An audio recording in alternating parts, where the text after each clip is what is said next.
Hey guys, how's it going? This is your boy Coach Ekong, and this is my weekly vlog. New vision for your nutrition, my unfiltered perspective, tips and advice on health. Today we're going to talk about active fat. All right, so let's get into it. Now, so today I wanted to talk about active fat because for most people it looks as if the fat that we carry on our bodies are pretty much in a stationary or a state where the fat is just resting on our bodies. That's not necessarily true. All right, so our bodies actually store two types of fat. The first one being visceral fat and the other being subcutaneous fat. Now, visceral fat is a fat that we'll be actually speaking about. It's going to be basically your fat that we actually want to reduce because of how dangerous it is. However, subcutaneous fat is pretty much the fat that you can like pinch your skin, kind of the cushion around right under our skin. We would deem that subcutaneous fat. Okay.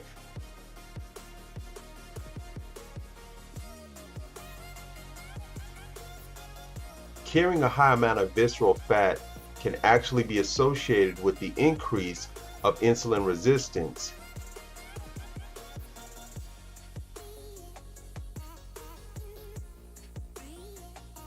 Without being too complicated, at the end of the day, we want to try to reduce and eliminate visceral fat, because what visceral fat is ultimately is it's an active fat that is producing chemicals that ultimately, if they're produced at too high of a level, can start affecting your body in so many other negative ways. However, visceral fat kept at a much lower percentage can keep you your body safe to allow it to do its job. It's all about waist size. So visceral fat normally lives around the abdominal area, around your waistline, and so your waistline is the best indication of how much visceral fat you're probably carrying around your organs. If you are someone who's able to reduce your waist size naturally, of course, through diet and exercise, you ultimately will avoid a lot of issues that come along with the high levels of visceral fat. So the good news is that visceral fat is reduced greatly, and it yields very easily to good diet and exercise. Not only does it help lower blood pressure, but it also a healthy diet and exercise regimen will also help with your cholesterol levels.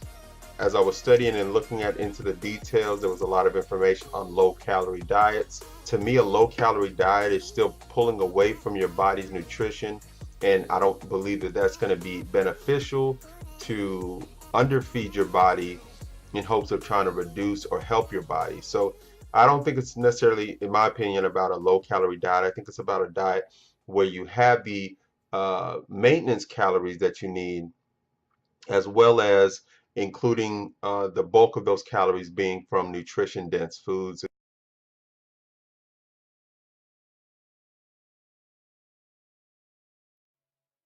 The lower your body fat is around your core, the more likely you are to live a more healthy and a more productive um, life when it comes to, like I said, just the other health conditions that we struggle with, whether it be blood, glucose, insulin, and everything else that comes with that. So hopefully this was helpful.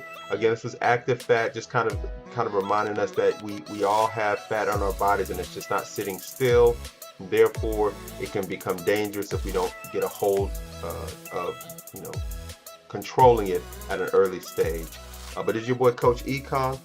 Hope you guys enjoyed it. Thank you guys for tuning in. Y'all be good. One.